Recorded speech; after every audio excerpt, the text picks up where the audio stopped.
The first thing I noticed was that my dog wouldn't go into the hallway. Not the way dogs sometimes balk at a room for a moment and then shake it off and walk in anyway. I mean, she planted herself at the entrance to the hallway and would not move forward regardless of what I did. I called her. I crouched down and patted my knees. I walked halfway down the hall myself and turned back and looked at her, and she was standing exactly where she had stopped, watching me with her ears fully forward and her body in that low, locked posture she uses when something is wrong.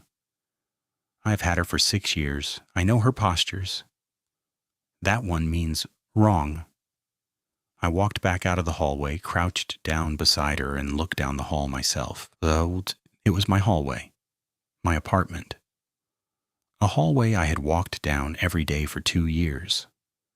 Same coat hooks, same framed print of a city map, same narrow table with the bowl I keep my keys in, the same cream-colored walls under the same overhead light.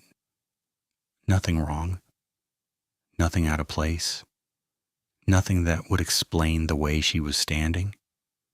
I told her she was being silly and went to make dinner, and didn't think about it again until 3 days later when my neighbor knocked on my door and asked if I knew that someone had been coming in and out of the building who didn't live there. I told him I didn't know that. He told me he had seen the same man twice, once on Tuesday and once on Thursday, coming in through the main door behind a resident and then going up the stairs, and that he had asked the building manager about it, and the building manager said he hadn't let anyone in and didn't know who the man was. My neighbor described him. Medium height, dark jacket, face my neighbor couldn't quite get a clear look at because the man always seemed to be turning away at the moment of looking, the way people do when they don't want to be seen. I asked my neighbor which floor the man had gone up to. He said he thought the 3rd. I live on the 3rd floor. I thanked my neighbor and I closed my door and I stood in my entry for a moment, and then I looked down the hallway again, and my dog was at my feet, leaning against my left leg, and she was looking down the hallway too. I want to be precise about my apartment because the layout matters for everything that came later. It's a long, narrow unit, the kind that was probably carved out of a larger space at some point in the building's history. You enter through the front door into a small entry. Directly ahead is the hallway, which runs about 40 feet to the back of the apartment. Off the left side of the hallway are 3 doors in order: the bathroom, the bedroom, and a small room I use as a study. The kitchen and living area are off to the right at the front. Open plan, where most of my daily life happens. The hallway itself I use mostly for storage and passage. It has no windows. At the far end of it is a door to a small utility closet, and beside that a narrow door that leads to the building's back stairwell, which is a secondary exit I have never used because it requires a key I was given when I moved in and which I kept in a kitchen drawer. I had used the back stairwell door exactly twice. Once to confirm it worked when I moved in, and once to let in a delivery driver who had called and said the front buzzer wasn't responding. Both times I unlocked it, opened it briefly, and locked it again. I know the key was in the kitchen drawer because I had seen it there recently, had moved it aside to look for a bottle opener, and replaced it. I went to the kitchen drawer after my neighbor left. The key was there. I held it in my hand for a moment and then went to the back stairwell door at the end of my hallway and tried the lock. It was locked. I tried the key. It worked. I locked it again and put the key in my pocket instead of the drawer and went back to the kitchen and stood there for a while. My dog stayed in the living area the entire time. She did not come down the hallway with me. The next thing I want to tell you about happened a week later, though I should say that in the week between my neighbor's visit and this next event, several small things occurred that I noticed but did not connect. My bathroom soap dispenser was on the wrong side of the sink. Not dramatically wrong, not moved across the room, just on the left side where I always keep a glass I use for rinsing, and the glass was on the right where I always keep the dispenser. I swapped them back and assumed I had done absent-mindedly. A book I had been reading was on the kitchen counter when I was certain I had left it on the nightstand. I assumed I had brought it out to read at breakfast and forgotten. The throw blanket on my couch was folded differently than I fold it, tucked under rather than folded over. But I have a cleaning service that comes every 2 weeks, and I assumed it had been them. These are the stories I told myself, and they were all plausible.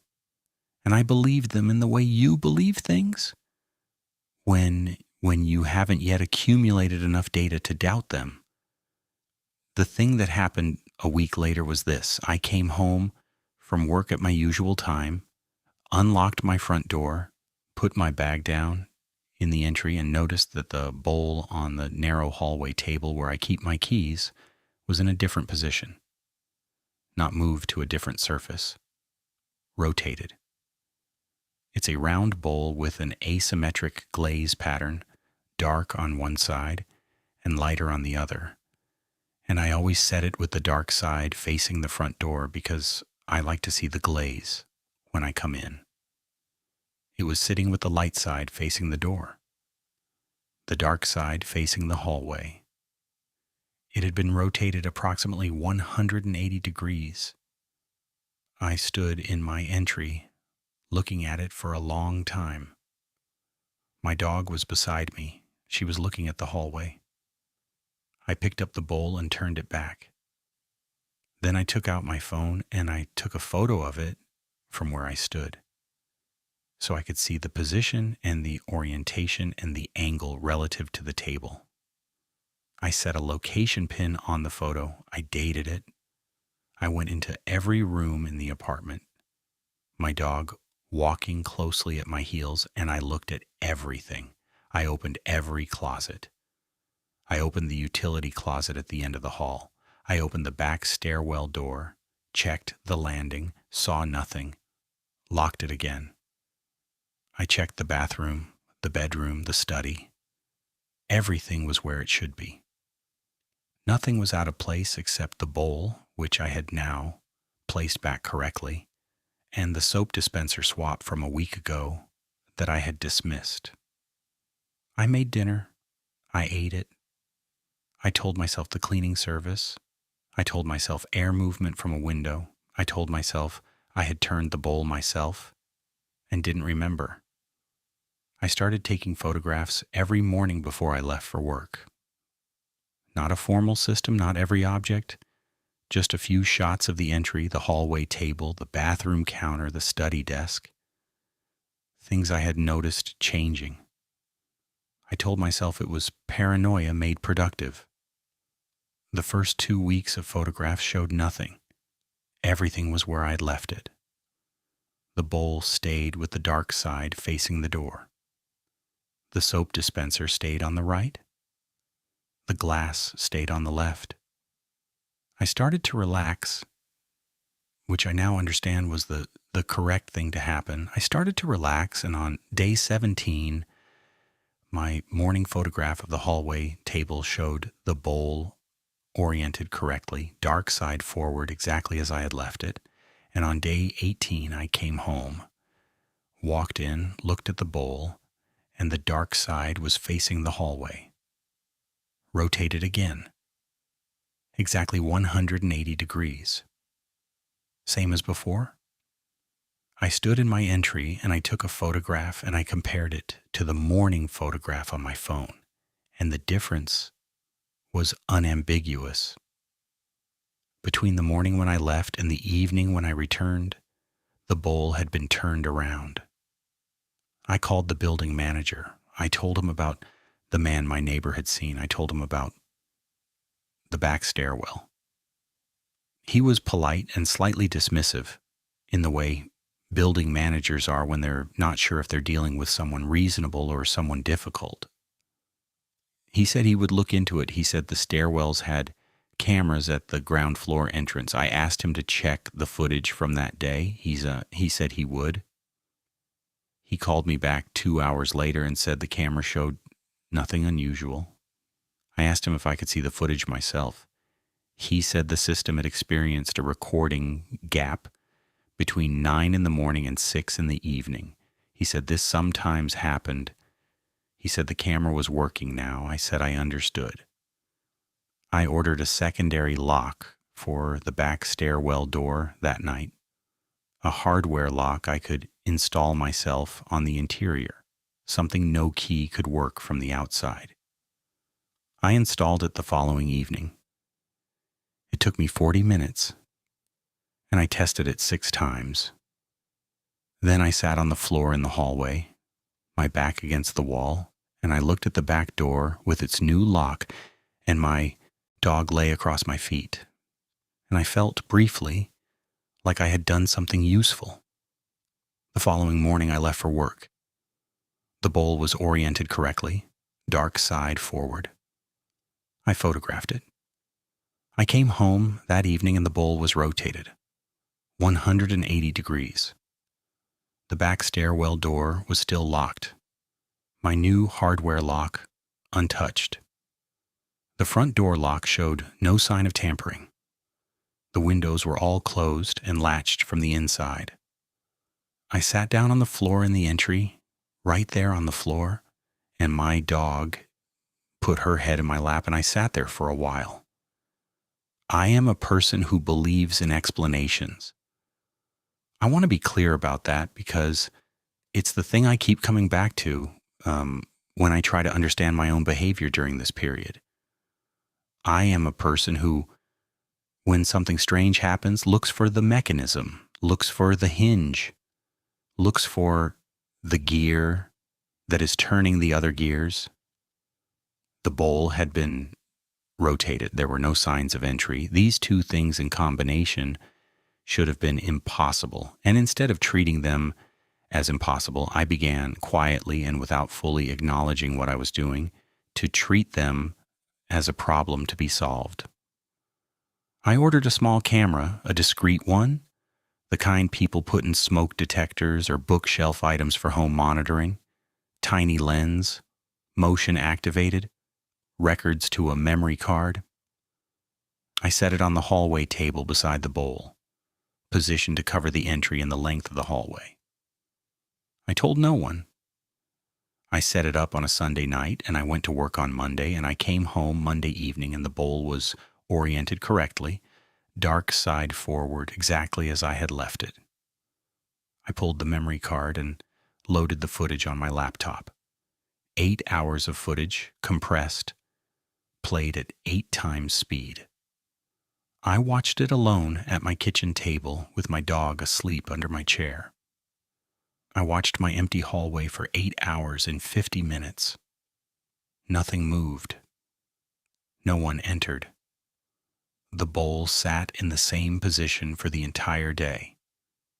I watched it 3 times. Nothing. I put the camera back. I went through the same routine for 3 more days, and the footage showed the same thing. An empty hallway, a still bowl, no movement, no entry. On the 5th day, I came home, and the bowl was rotated again. And when I pulled the memory card and loaded the footage, the file was 11 seconds long. Not 8 hours compressed. 11 seconds. The camera had recorded 11 seconds of an empty hallway, and then the recording had ended.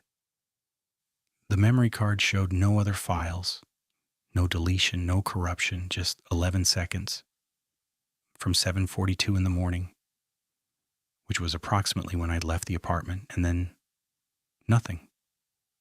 I held the memory card in my fingers, and I looked at the 11-second clip 6 times, And then I put my laptop aside and I sat in the stillness of my kitchen and I tried to think clearly.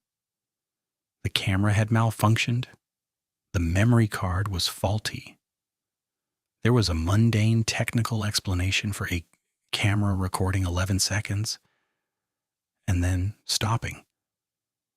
I knew this. I also knew that the bowl had been rotated and that there were no signs of entry and that my dog would not walk down the hallway without me and that a man had been seen in my building going to the third floor and that the security camera had experienced a recording gap on the specific day of the first rotation. I knew all of those things and I held them together in my head and I recognized the shape they made when held together, and I didn't like the shape. I bought a new camera, a different brand, higher quality, dual memory storage, backing up to a cloud account I created specifically for this purpose. I set it up in the same position.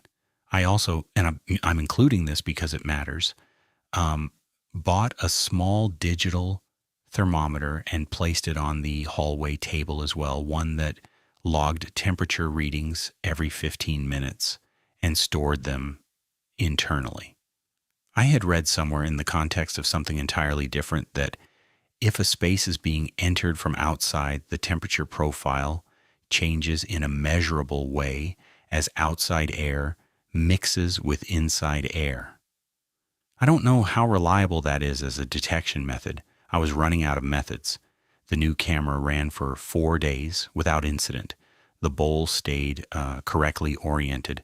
The temperature log showed stable readings with normal variation. On the 5th day, I came home, and the bowl was rotated, and I went immediately to my laptop and opened the cloud account, and the footage was there, hours of it.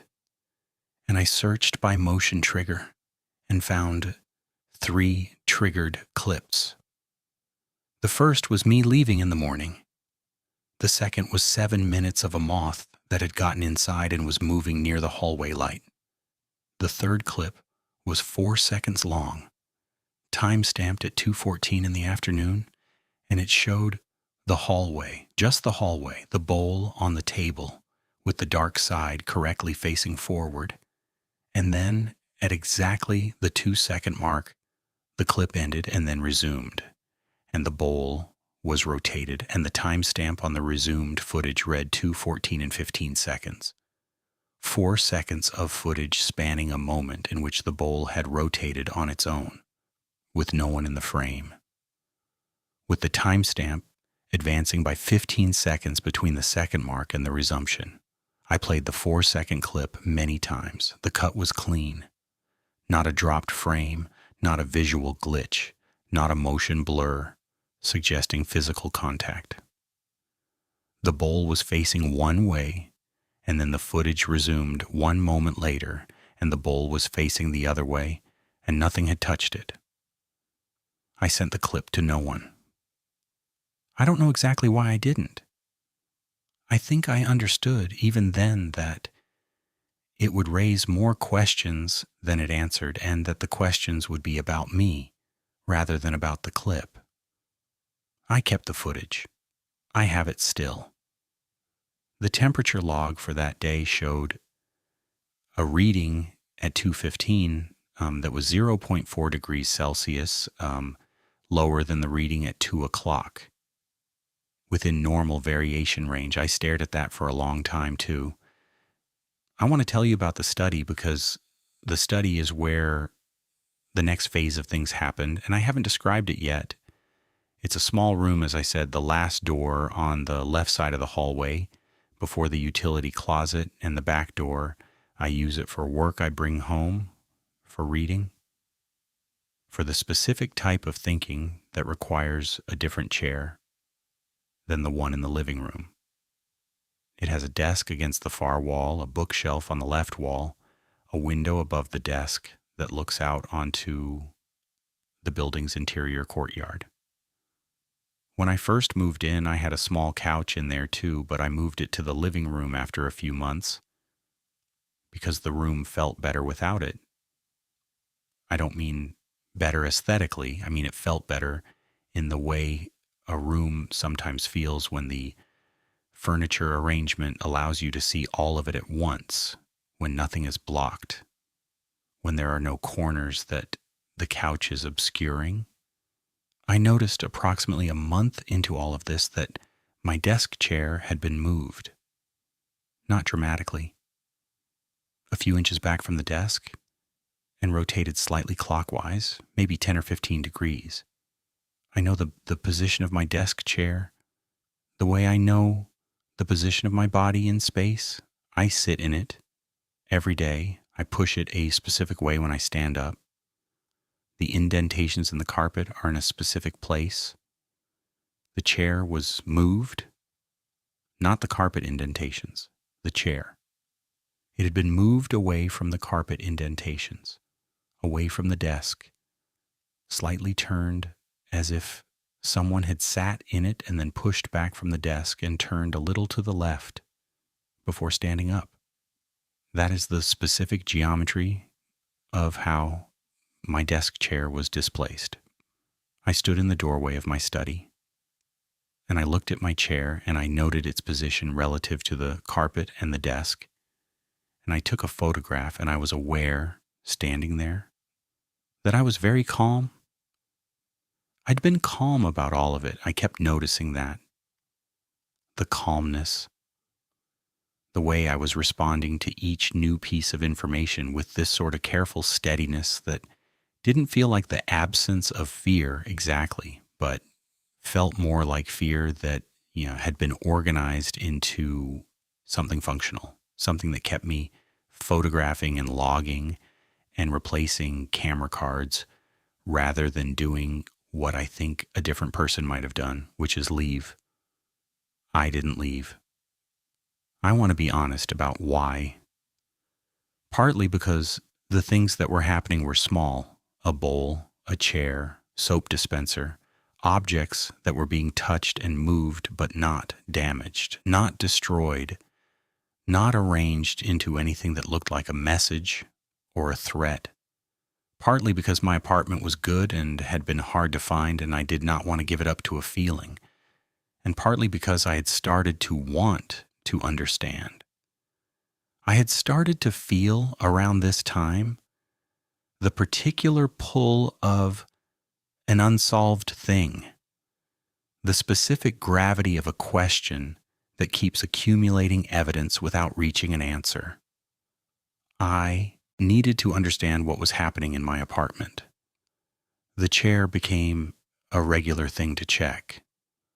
I marked the carpet carefully at the base of each chair leg with a very small piece of white tape, so small it wouldn't be visible unless you were looking for it, and I photographed the configuration.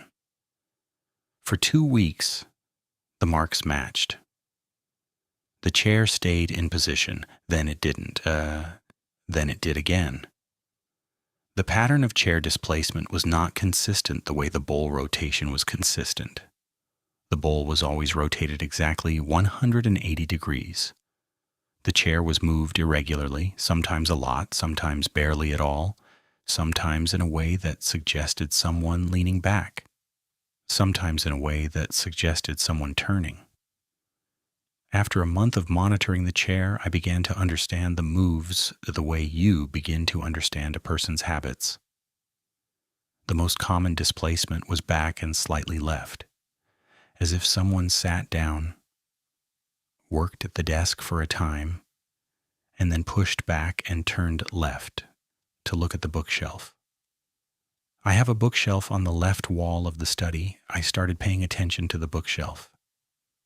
The books on my shelves are organized in a specific way that I could describe in detail, but the relevant fact is that I know the order, and any change to it would be visible to me the way a changed word in a sentence you've read many times is visible.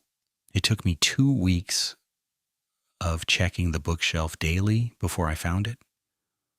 One book, a paperback I had read 3 years prior and had not thought about since, was pulled approximately 2 centimeters forward from the shelf its spine just slightly out of alignment with its neighbors, as if someone had pulled it out, looked at it, and pushed it back not quite all the way. I stood in front of that shelf for a long time. I took the book down and held it. It was a novel, the kind I read a lot of, literary fiction, domestic in subject matter, about a family in a house. I fanned the pages. Nothing fell out. No marks inside that I hadn't made. Nothing to indicate why this book rather than another. I put it back flush with the others. The following week, a different book was pulled forward, not the same one, a different one, same general category, literary, domestic, a story about a woman alone in a house during winter. I took it down, fanned the pages, found nothing, replaced it. The week after that, a third book. I started logging which books were being pulled. Over the following 6 weeks, 7 books were pulled forward from the shelf at various times, never the same book twice, always replaced not quite flush. I read the titles as a list repeatedly, looking for something they had in common beyond the loose genre similarity. They were all fiction. They all had solitary protagonists. They all, I realized when I had enough of them to compare, had something to do with a person who was not aware they were being observed. I am aware that I could be making a pattern from noise. I am aware that confirmation bias exists and that I was primed by my circumstances to find significance in a list of books. I know this. I also know that 7 books were pulled from a shelf in a room that no one should have been entering over 6 weeks, and that all 7 shared that particular quality of subject matter, and that I noticed it not while searching for it, but when reading the list cold one morning and feeling the recognition arrive without expectation. Around this time, Marcus, who I had mentioned to earlier in a different context, a friend I'd had since university, came to visit. He stayed for a weekend. He slept on the couch. He is the kind of person who is good at occupying space, who makes an apartment feel fuller and louder and more alive in a way that I had not realized my apartment was not until he was in it, and I could feel the difference. I did not tell him what had been happening. I don't know exactly why not. We had dinner, we talked for hours, we watched something, we went to bed late. In the morning, he came into the kitchen while I was making coffee, and he leaned against the counter and he said, in a slightly casual tone that I recognized as the tone he uses when he's about to say something he's been sitting with, "Does this place feel strange to you?" I asked him what he meant. He took a moment. He said it was hard to describe. He said it felt like the apartment was listening. I asked him when he'd gotten that feeling. He said he had woken up in the night around 2 or 3 and had lain on the couch and had the very strong sensation that someone was in the hallway. He said he had looked and there was no one. He said the sensation had been strong enough that he checked his phone to confirm the time and then lain awake for a while before going back to sleep. He said the hallway felt like it had weight in it. I said that was an interesting way to put it. He asked me what I thought he meant. I said I didn't know. He looked at me for a moment in the way Marcus looks at you when he thinks you're withholding, and then he let it go, and we had breakfast, and he left that afternoon. After he left, I went to the hallway and I looked at the bowl. Dark side facing forward. Correct. Then I looked at the other end of the hallway, at the back stairwell door with its hardware lock, and I noticed something I had not noticed before. The door was set very slightly away from its frame at the top. Not open, not unlocked. Still locked. Hardware lock in place. But the top corner of the door, the upper hinge side, was separated from the frame by what I estimated was perhaps 2 millimeters. I ran my finger along the gap. 2 millimeters of daylight from the stairwell, or rather from the landing of the back stairwell that the door opened onto. I tested the lock. It held. I pushed the door inward. It didn't move. I was not sure this gap had been there before. The door was old and wooden, and old wooden doors warp. But I was not sure, and I stood there looking at 2 millimeters of gap, and I thought about sound, about how much of a gap 2 millimeters was, acoustically, about what could travel through 2 millimeters of gap that was not a person, that was not a body, that was not a thing you could photograph or measure with a thermometer or catch on a motion-activated camera. I pushed a rolled piece of paper into the 2 millimeter gap to mark it and called a locksmith. The locksmith came 2 days later and looked at the door and said the top hinge was slightly loose, which was why the door had warped away from the frame. He tightened it. He showed me the screws. He said it was fine now. I thanked him and paid him, and after he left, I checked the gap. It was gone. The door sat flush in its frame. I stood in the hallway and I looked at the study door, which was slightly ajar, and I pushed it open and looked at my desk chair, and it was in position on its marks, exactly as I had left it. Bowl correctly oriented, chair in position. New camera blinking its green standby light from the hallway table. Everything correct, everything measured, everything photographed and logged and secured. I went back to the kitchen and I sat down and I thought about what it means to secure a space. I thought about locks and cameras and thermometers and tape marks on carpet. All of them are ways of establishing a perimeter, of defining what is inside and what is outside, of creating a record of what is supposed to be where. They work when the thing you're concerned about is a body that needs to enter through a door. They stop working when you're no longer sure that's the category of thing you're dealing with.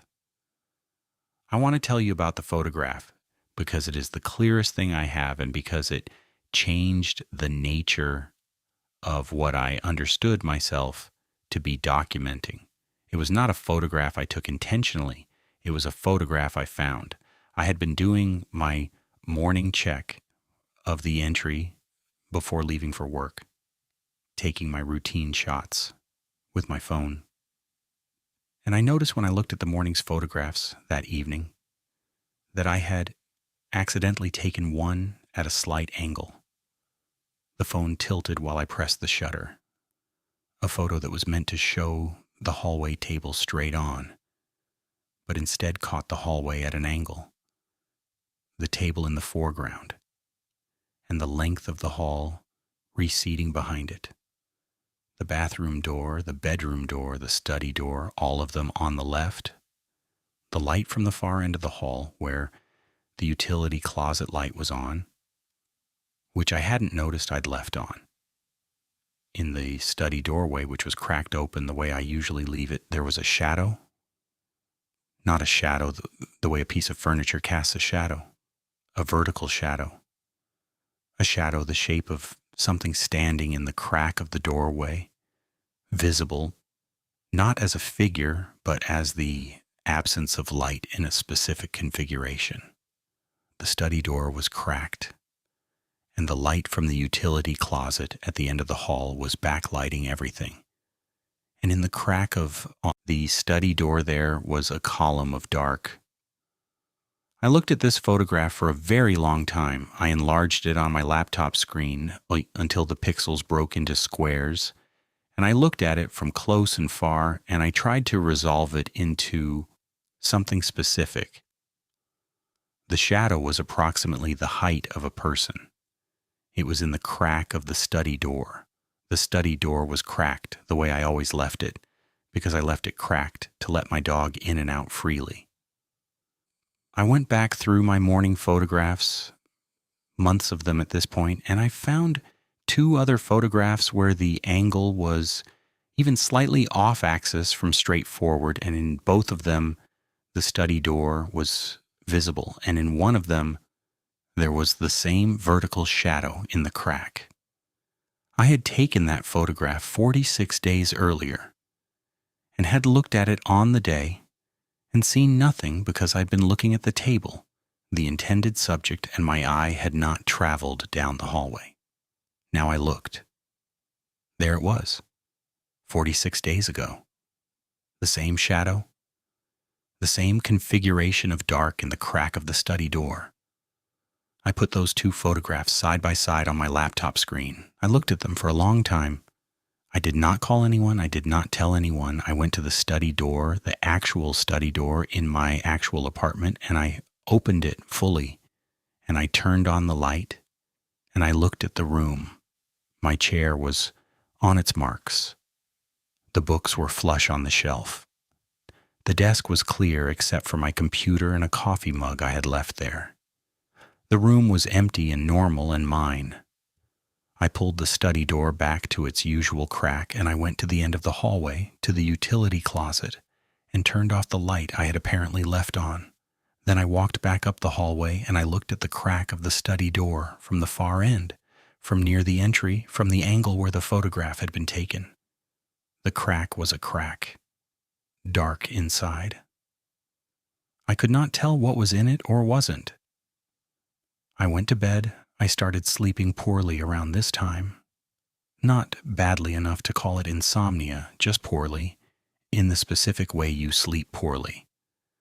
When you have something unresolved that your body keeps nudging you back toward during the night. I would wake up at 2 or 3 and lie still and listen. My apartment at night has a specific acoustic character I know well, the refrigerator cycle, a pipe in the wall that occasionally clicks as temperature changes, traffic from the street below in patterns that vary by time. I know all of these. What I began to notice in my nighttime waking was a sound I did not know. Very low, very infrequent. A sound that I am going to describe as the sound of a chair shifting. The specific acoustic event of weight redistributing in a chair, the small creak of that adjustment, the almost nothing of it. It came from the direction of the hallway, in the direction of the study. I lay in my bed and I listened, and it happened perhaps 3 times in a night, sometimes more, sometimes not at all, and each time it happened, I lay still and cataloged it. I did not get up. I want to be honest about why I did not get up.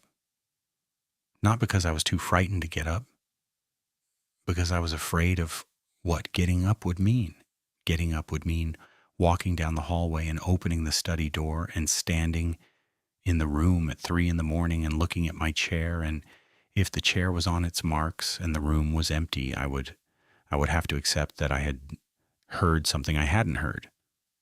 And if the chair was off its marks, if the chair was showing the specific displacement of someone having just stood up, if the room was empty in the specific way it would be empty, if something had been in it a moment before and was no longer, then I would have to accept something else entirely. I chose to wait until morning. Every morning the room was empty.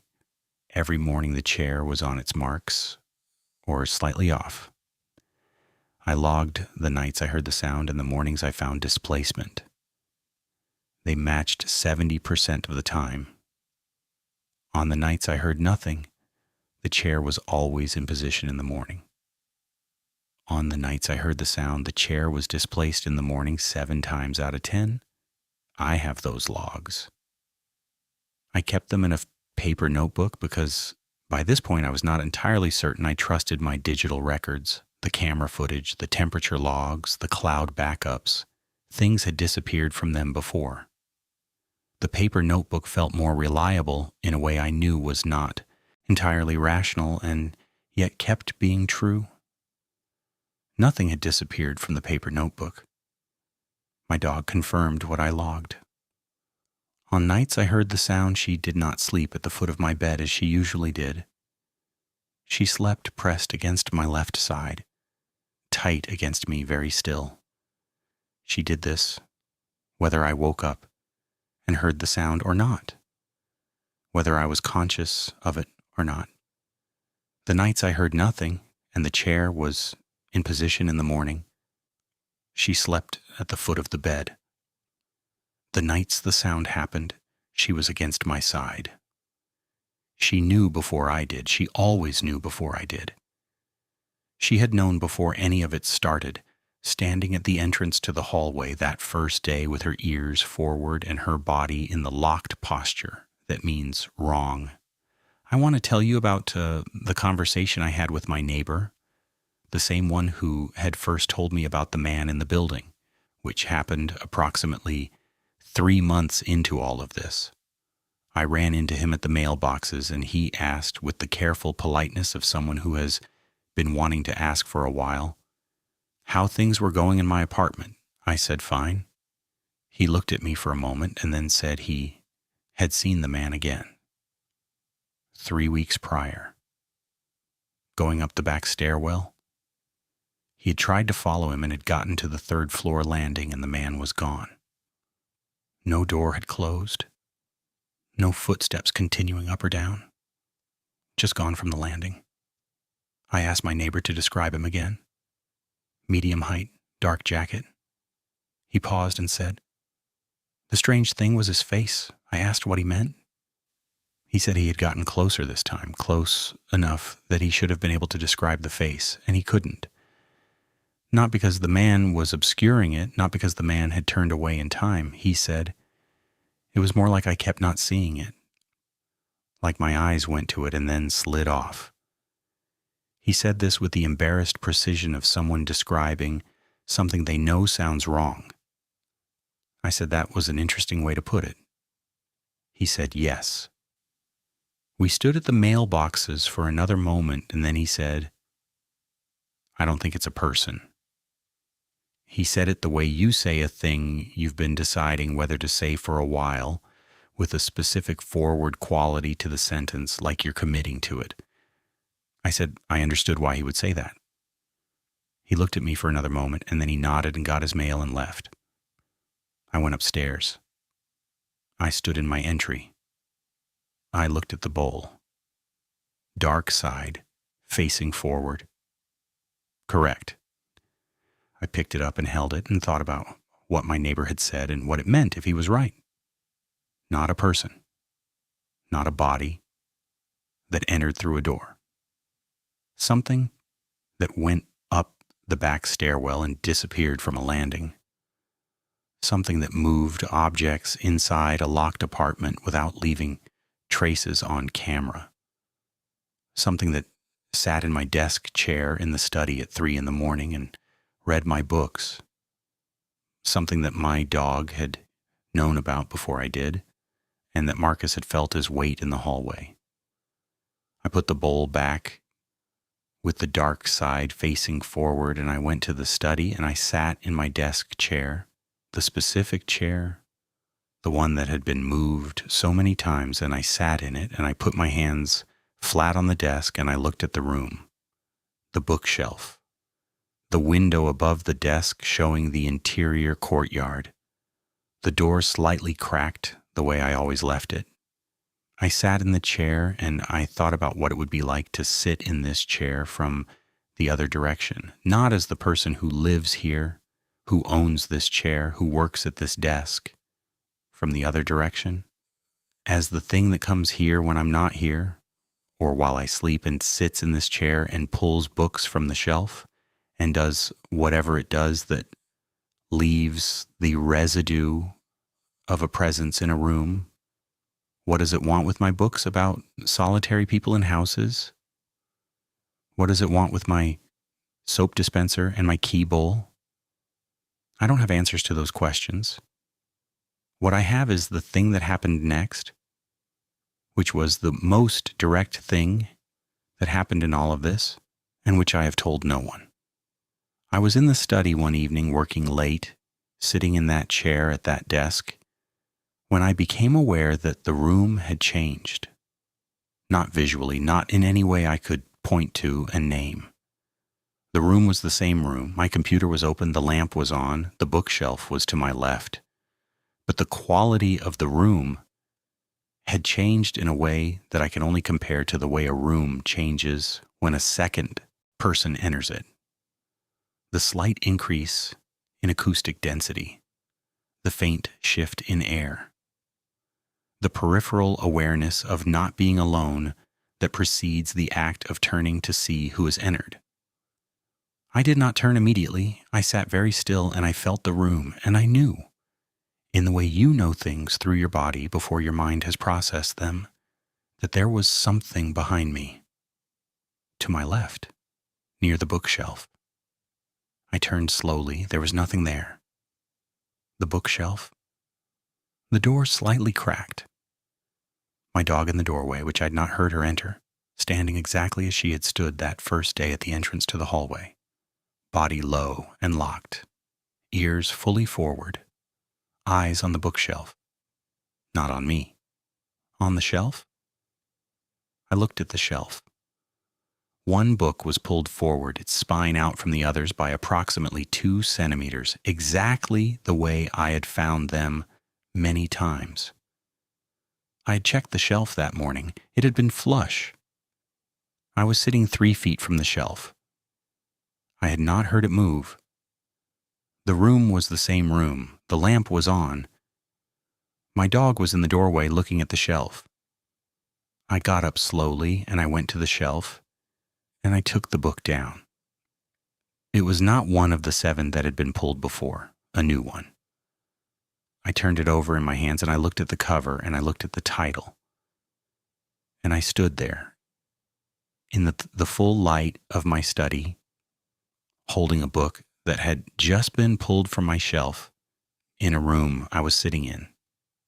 And I felt the edges of my understanding of what was possible, the very borders of it. And I felt them flex. The book was about a man who didn't know he was being watched until it was too late to matter. I put it back flush on the shelf. I turned the study light off. I pulled the study door fully closed for the first time since I moved in. I walked down the hallway. My dog walked closely at my left leg. At the entry, I stopped and looked at the bowl. Dark side facing forward. I left it. I've continued living in my apartment. I want to be clear about that. I am still here. The bowl is still on the hallway table, and I still orient it with the dark side forward, and some mornings it has been rotated, and some mornings it hasn't. And I have stopped trying to predict which mornings will be which. The chair still moves. The books are still occasionally pulled. I still take my morning photographs, still run the camera, still keep the paper log. Not because I expect the documentation to lead anywhere, more because the act of documenting is the act of insisting that things are real. And I need the things I'm experiencing to be real, to have edges and timestamps and photographic evidence, because the alternative is a different kind of frightening. My dog still won't go down the hallway alone. She goes with me, she walks at my left leg, and she looks at the study door, and she looks at the back stairwell door, and then she looks up at me, and I look back at her, and we are 2 creatures in a space that contains something else, and we have arrived at a kind of accommodation with that fact. Not acceptance. Accommodation. The distinction matters to me. There was a period, roughly 6 weeks in, when I became interested in the history of the apartment itself, the specific unit, not the building in general. I had looked up the building before, out of the ordinary curiosity people have about places they're about to move into, and I knew it was old pre-war construction, well-maintained, good bones, as the listing had described it with that phrase all real estate listings use when they mean the building has survived despite its age. What I hadn't looked into was the unit specifically, my unit, number 304. I went to the city's public records portal, the same labyrinthine interface I had used before, and I searched for the address and unit number, and I went back through the lease registration records, which in my city are public documents, and I found what I was looking for, a list of registered occupants going back approximately 30 years. There had been 8 tenants before me. The average tenure was about 14 months. I noted that without drawing any immediate conclusions, because 14 months is not an unusual average for a city apartment. People move for jobs, for relationships, for money, for the 100 ordinary reasons people move. I made a note of it and moved on. What I came back to a few days later was the specific pattern of durations. Most of the 8 previous tenants had stayed between 12 and 18 months. Normal. But 2 of them had stayed less than 3 months. Both had moved in during the winter and left before spring. Both times the unit had been vacant for several months afterward before the next tenant arrived. I don't know what any of this means with certainty. I am including it because it is part of the record, part of the pattern of information I assembled over those months, and because I believe in completeness even when completeness does not produce clarity. I tried to contact one of the short-stay tenants through a mutual connection I found through some light social media searching. The kind of searching you do when you are becoming a person who searches for things in the middle of the night at your kitchen table. I sent a message. I explained that I was living in the apartment and was curious about the building's history. I kept it light. I received no reply. The second short-stay tenant I could find no trace of online, which is unusual enough in the current era that I noted it. I noted everything. I kept noting things. I am still noting things. What I want you to understand about the noting, about all the logging and photographing and recording, is that it is not just documentation. It is also a form of conversation. Each measurement is a statement. I see this. I am paying attention. I am registering your presence as a fact that I am treating seriously enough to write down. I don't know if that matters. I don't know if whatever is in my apartment is capable of registering the fact that I am registering it. But the logging has felt like communication in a way that I can't entirely dismiss. And the closest thing to evidence I have for that is the pattern I described, the correlation between talking aloud in the study and the chair staying still overnight. Something is responsive to being acknowledged. I believe that now, in a way, I didn't believe it in the first weeks when I was still firmly in the territory of plausible explanations and faulty cameras. I've started acknowledging it more directly, not speaking to it, not performing a ritual, nothing dramatic, just the ordinary acknowledgement of a shared space. Saying out loud in the study when I am working the things I might otherwise only think, commenting on the book I'm reading, noting the weather outside the window. The things you say aloud when you're alone and comfortable in a space and not performing for anyone. I am alone and not comfortable in the space, not exactly. And yet I have begun performing this version of comfort because it seems to produce a kind of equilibrium. The chair moves less. The books are pulled less often. My dog comes further down the hallway before stopping when she is with me, less reluctant, less locked. Something has shifted between us, between me and whatever is here, into something I hesitate to call understanding, because I don't understand it and I'm not sure it understands me. But something has shifted. An accommodation, that word again. I've started noticing other things, small things. The way my coffee mug is sometimes moved slightly on the desk in the study, a few centimeters clockwise from where I left it, as if picked up and set back down in a position that is close but not quite the same. The way the framed print in the hallway, the city map, is sometimes tilted by a degree or two and then straight again. The way my dog sometimes, in the middle of the night, goes from pressed against me to sitting upright and looking at the hallway door, fully awake, ears forward for perhaps 30 seconds, and then lies back down. What happens in those 30 seconds, I cannot tell you. I know that after them, she lies back down and goes to sleep in the specific way that means whatever she was attending to has passed or gone still. I know that in the morning the chair is usually displaced on those nights. I have started doing something I noticed without quite deciding to do, which is that when I sit in the study to work, I talk out loud. Not to the room, exactly, not intentionally. Just the way you talk to yourself. When you're working through something, thinking aloud, narrating the problem. I have noticed that on the mornings after evenings when I worked in the study and talked while working, the chair is rarely displaced during the night. On evenings when I work in the study in silence, the overnight displacement is more common. I don't know what to do with that. I have written it in the paper log and looked at it many times.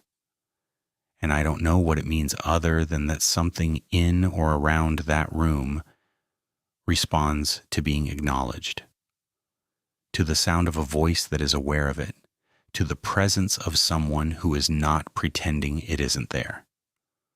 I am not pretending it isn't there.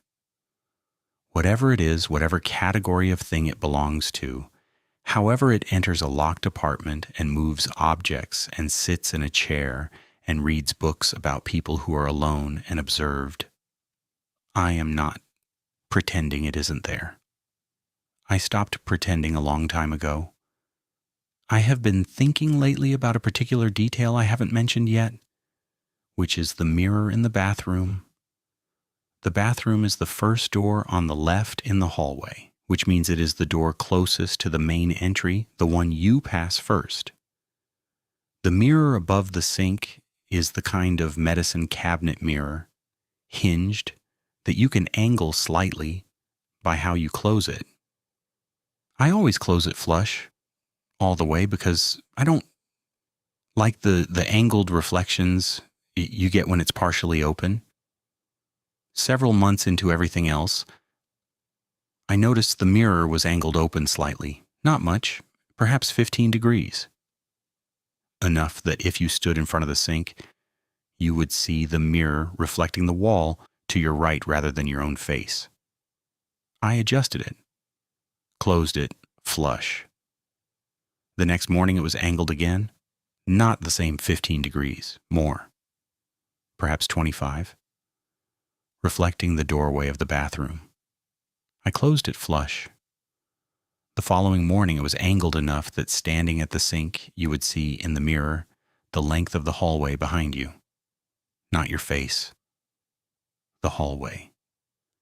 The view from the bathroom doorway, looking back toward the entry. I stood at the sink and I looked at the mirror and I looked at the hallway reflected in it. And the hallway was empty and correct. The table with the bowl, the coat hooks, the framed print. All of it reflected back, reversed.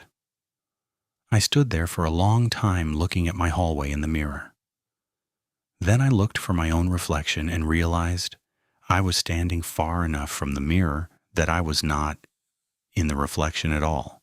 Only the hallway was. I don't angle the mirror anymore. I leave it where it settles. Some mornings it's flush. Some mornings it's angled toward the hallway. I have accepted that I will check which way it is in the morning the way I check whether the bowl has been rotated. As information, as data, as the record of something that is here. The last thing I want to tell you is about 3 weeks ago, a night when I woke up at 2:47, which I know because I looked at my phone, and my dog was sitting upright beside me, ears forward, looking at the hallway door. I lay still and I listened. Refrigerator cycle, the pipe click, street traffic below, and then, from the direction of the study, the sound of the chair. Not a creak exactly, more like a long, slow exhale of weight, the sound of something that had been still beginning to move. Then nothing. My dog sat upright for another 20 seconds and then lay down and pressed against my side and closed her eyes. I lay in the dark and I looked at the ceiling and I thought about the book that had been pulled from the shelf while I was sitting in the room. The book about a man who didn't know he was being observed until it was too late to matter. I thought about that title for a long time. And then I thought about the fact that I do know. I have known for a long time. I have the photographs and the logs and the paper notebook and the 11-second camera clip and the temperature readings. I have Marcus's description of weight in the hallway. I have my neighbor's account of a face. His eyes kept sliding off. I have my dog's body against my left leg every time we walk down the hall together. I know. And whatever is in my apartment knows that I know. And I've been here anyway every night in the space that contains it, sleeping and waking and working and noting and documenting. And it has been here too, and neither of us has left, and I'm not sure either of us is going to. I have started noticing other things, smaller things, things I might not have noticed before all of this began, but which I notice now because I have become the kind of person who notices. The way the air in the study sometimes feels slightly different from the air in the hallway. Not warmer or colder, just different. Denser in a way that has nothing to do with temperature. The way my dog's ear sometimes twitches toward the study even when she is asleep in the living room, and there is no audible reason for it.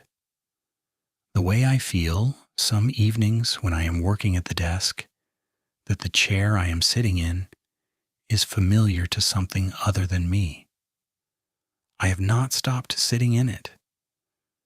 I have not closed the study permanently or moved the desk to the living room or done any of the logical things a person might do to create distance from a room that is being used by something without invitation.